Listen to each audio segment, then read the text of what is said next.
Hello, I'm Matt with Peachtree Appliance Repair. Today I'm going to show you how to disassemble this very common GE dryer you'll find in a lot of people's homes. You're going to start by removing these two screws at the top, or inside the door frame here at the top of the door frame. They hold the lid on. You'll see here in a moment how that all disassembles, but usually they're Phillips. Sometimes they can be Torx. I suggest using a longer bit or maybe a longer screwdriver in general. Make it a little easier on you. Your hands won't get in the way. After you're done taking those screws off, I generally toss them inside the drum of the dryer so that they're easy to keep. The lid just pops straight up. You'll see here it sort of just picks straight up. It might make a little tab cracking sound or something like that. Nothing to be concerned of. Don't pick it up too high, because in these three spots I just pointed to, there are sometimes plastic tabs. You may have to shift the lid to the left or to the right. Take your time and be easy. This one happens to have metal tabs, so it's really straightforward. Just pick it straight up and pull it out. Usually like a 30, somewhere about a 30-degree angle or so, and then pick it, from that direction. Let me move over here to the front panel. Basically, there's just two screws that hold the front panel on. One on this side and then one on the opposite side here. You're going to go ahead and unscrew those two screws, and that'll completely bring that front panel free. So from there, once they're detached, I, again, toss them in the drum for safekeeping. Can't lose them in here, You're going to want to probably pick up slightly on the drum and then pull the front face panel forward. Be careful not to pull too far forward, because there's some wires up front here. You don't want to risk breaking them or breaking a switch or causing any kind of real damage. Usually there's a quick disconnect. You can just pop that quick disconnect off and then take note of where the other wires may go on the switch. Just disconnect them from that the terminals on the switch themselves. And you might have to use a little persuasion. In this case, I needed to use some needle nose pliers. Just be gentle. You want to be, I guess you could say, forceful and direct, but you don't want to break it. Here we go. We'll get the persuasion out. Bam. Alright, from there, the panel just lifts straight up and can be pushed over to the side, generally somewhere where it won't damage something. Alright, let's get to the belt.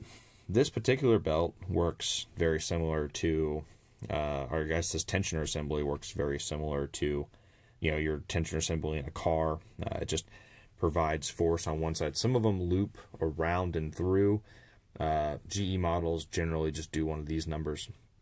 I like to get both hands in here, one to sort of help get started, and then the other to grab so you don't, risk smashing your fingers or anything like that. The belt will just, fly off like this, just nice and easy, just like that. Real straightforward and simple. From here, you're going to lift the belt up to sort of support the middle of the drum. And this model, the drum will just pull straight out. It's really easy from here. The hardest part might be working it around the cabinet walls, but once you're through, you're done. Alright, let's move on to reinstalling the belt and putting this machine back together. Alright, let's talk about reinstalling the belt. So you've already placed the drum back into the dryer. You're going to route the belt towards the top of the pulley, like so. Gently, and make sure you have a good kind of grip on it, or you're at it at the right angle so it doesn't snap back and hit your fingers or anything. Once you have this, grab it with your other hand, help pull it, get that extra belt, all the extra belt you possibly can, loop it right around that drive assembly, that main motor pulley there. Make sure, feel around with your hands, make sure that the belt's actually on the pulley correctly, and around the tensioner correctly. If you don't have it right, it'll snap back and hit you.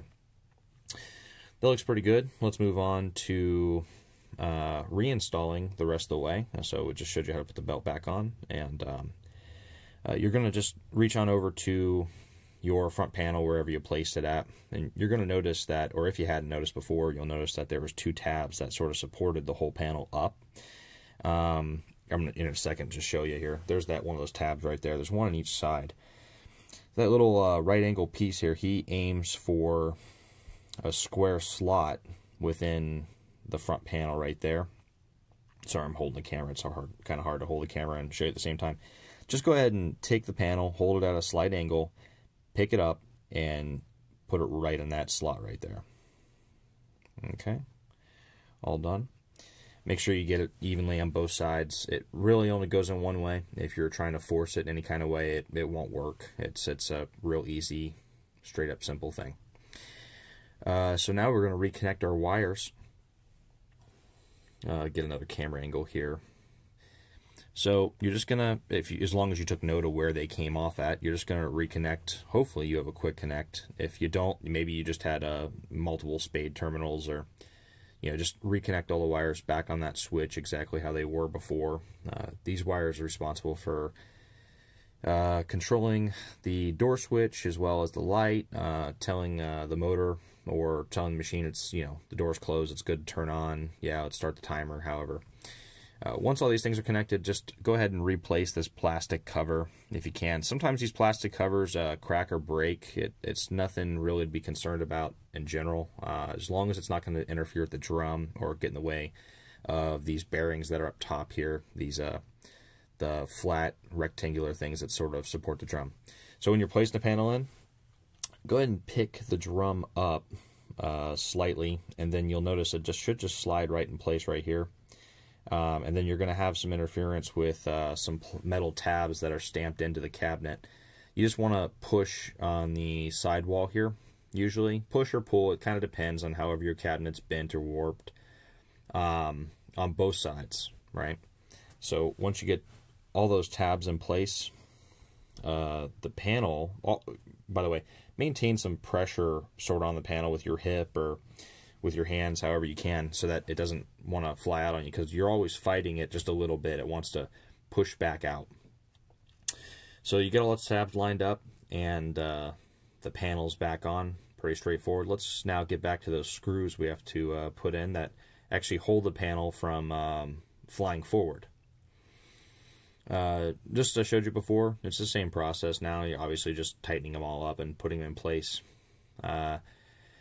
If you don't have a electric drill of any kind, a screwdriver is just fine. I did everything with one of those 15-in-1 screwdrivers or whatever for the longest time, until your fingers start hurting, or maybe you wake up one morning and your hand's kind of numb from carpal tunnel or whatever. So if you want to sort of protect yourself, protect your hands over time, you're definitely going to want to get yourself a nice drill, especially if you have a lot of home projects like this later on.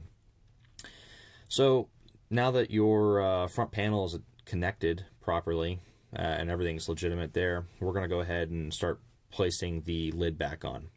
Here's another angle of the lid. It's pretty straightforward. It's just like before.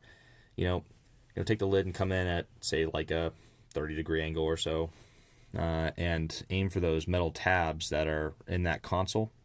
And you have to sort of bring it around this metal base right here, just like so. It's really simple. Once you kind of get it around, it's really just going to sort of slide into place. It's pretty simple from there.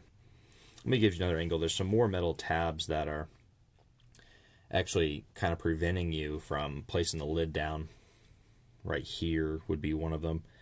You're going to kind of want to push towards the console and maybe bend the cabinet a little bit in or out to aim for that tab. All these cabinets are crooked. They don't seem to ever aim right. This is at the face of the machine here. This one just required a little push to the right, and then everything sort of lined up. I got lucky. Yours might be a little more difficult. Now, we're just going to go ahead and put these screws back in the top lid. Like I said, a longer screwdriver helps here a little bit. That's why I use this currently. I'm going to try to give you a little angle here so you can see how it screws into the top. Pretty straightforward. You don't want to over tighten this because it is going into sheet metal. So a couple zips with your percussion drill there would help you out a lot. But relatively tight, not just crazy. You're gonna see me just tap tap tap tap with the drill. Done. All right, so the other screw, you should pretty much get the gist of it from here. I might show you a camera angle where you can get another view of how that screw attaches to the top lid, but it's pretty straightforward. This video is really just the disassembly and reassembly of the machine. It is relatively easy once you get an idea or you see somebody else do it. The hardest part's usually taking out the drum or taking off the belt, reassembling the belt, things of that nature. But after you've disassembled this machine, you should have access to your heating element, your motor, your replace the belt actually, safety thermostats, anything that's inside that cabinet or body of this dryer. Most people make the mistake of trying to get through the back of these dryers. You definitely shouldn't do that. You'll cause yourself way more headaches than it's ever worth. But hopefully from here, you're pretty much, you have the knowledge. You can take this on by yourself. So good luck. This has been a short introduction video on disassembly and reassembly for a GE dryer from Peachtree Appliance Repair.